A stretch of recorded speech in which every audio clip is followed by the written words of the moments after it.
LGBT is a term you hear all day, and ladyboys are the tea. Ladyboys, evolving from the context of tourism and contact with foreigners, refers to Thai transgender women, who are initially men.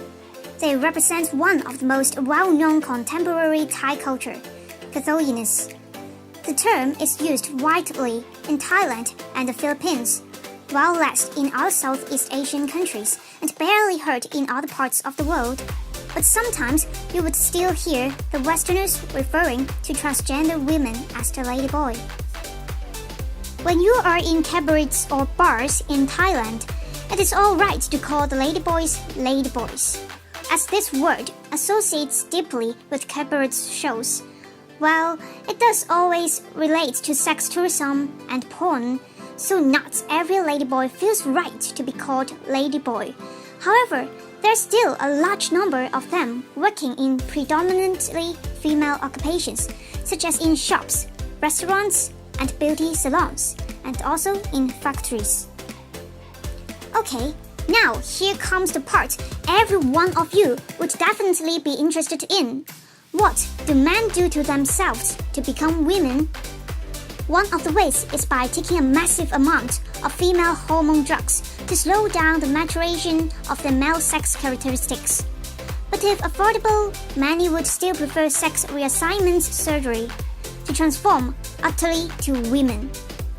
Another path which many ladyboys would go through is to learn to behave like a woman in Catholic training schools. During the few years, they experience both physical and psychological changes from men to women, which poses an immense influence on their life after receiving Catholic education. When you focus on the context of Thai society, you will marvel at the trend of ladyboys. But what are the reasons behind?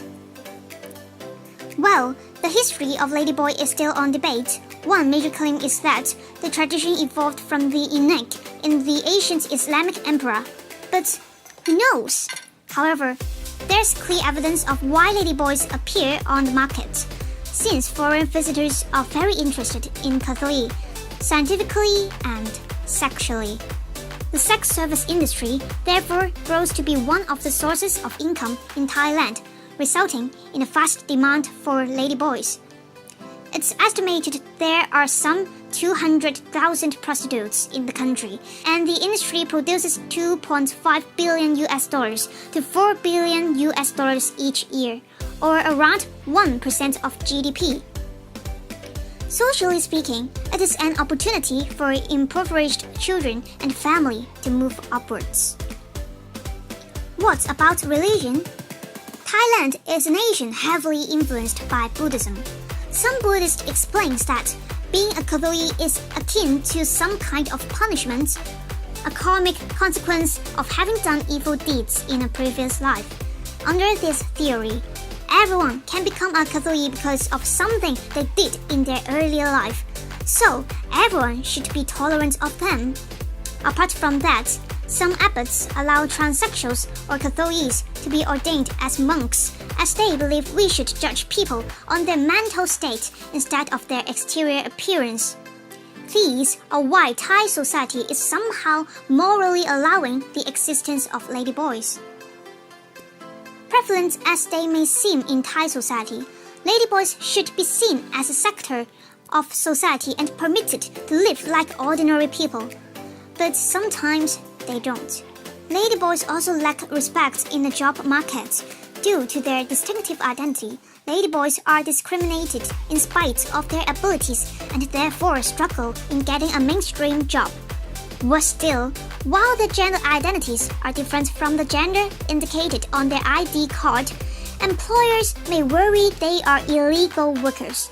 Then, what can they do? Entertainment and sex work, which leave a lot of them a deadly scar HIV, are their only choices. Catholics or ladyboys are so unique to Thailand. They deserve respect from the local Thai and global community. Yet, they are fighting a battle against prejudice in modern Thailand.